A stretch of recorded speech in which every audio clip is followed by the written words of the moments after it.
আজকে আপনাদের সাথে জালের পোলাও রেসিপি শেয়ার করব। এটা খেতে কিন্তু অনেক বেশি টেস্ট। চলুন কিভাবে আমি তৈরি করি তা আপনাদের সাথে শেয়ার করব। প্রথমে আমি ফ্রাই প্যান নিয়েছি, তার মধ্যে পরিমাণ মতো তেল দিয়ে দিয়েছি। তেলটা একটু গরম হওয়ার পর এর মধ্যে দিয়ে দিচ্ছি পেঁয়াজ কুচি। পেঁয়াজ কুচিটা একটু বেশি করে আমি দিয়ে দিচ্ছি এখানে।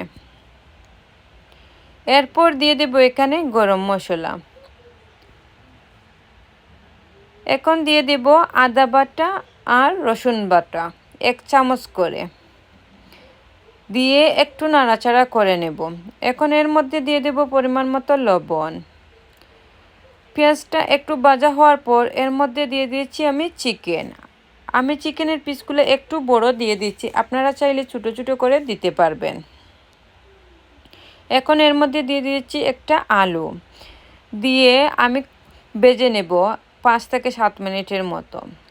এরপর দিয়ে দিচ্ছি পরিমাণ মতো হলুদ গুঁড়া, দিয়ে দিচ্ছি 1 চামচ মরিচের গুঁড়া আর ধনিয়ার গুঁড়া। যেহেতু এটা ঝালের পোলাও তাই মরিচের পরিমাণ একটু বেশি দিয়েছি। দিয়ে এগুলা নাড়াচাড়া করে আমি ঢেকে দিব,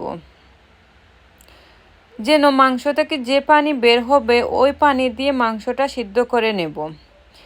এই যে মাংসটা অনেকক্ষণ কষিয়ে নিয়েছি, এখন এর মধ্যে দিয়ে দিচ্ছি আমি 3-4টা শুকনো মরিচ, দিয়ে একটু নাড়াচাড়া করে নিচ্ছি।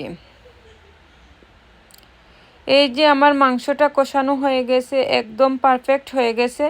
আলু আর মাংস কষানো হয়ে গেছে, কালারটা অনেক সুন্দর হয়েছে আর তেলটা উপরে উঠে আসছে।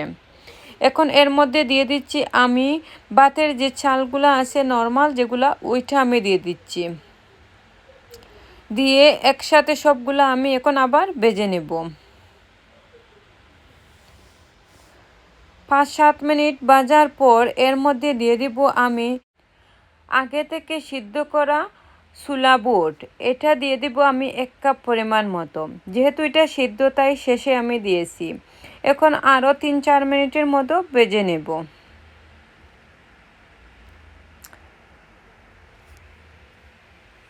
এই যে এখন আমার ভাজাটা প্রায় কমপ্লিট হয়ে গেছে, সবগুলো আমি অনেকক্ষণ ভেজে নিয়েছি।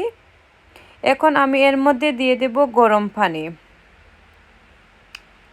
এখানে আমি 1.5 কাপের মতো চাল নিয়েছিলাম, তাই 3 কাপ পরিমাণ পানি দিয়েছি।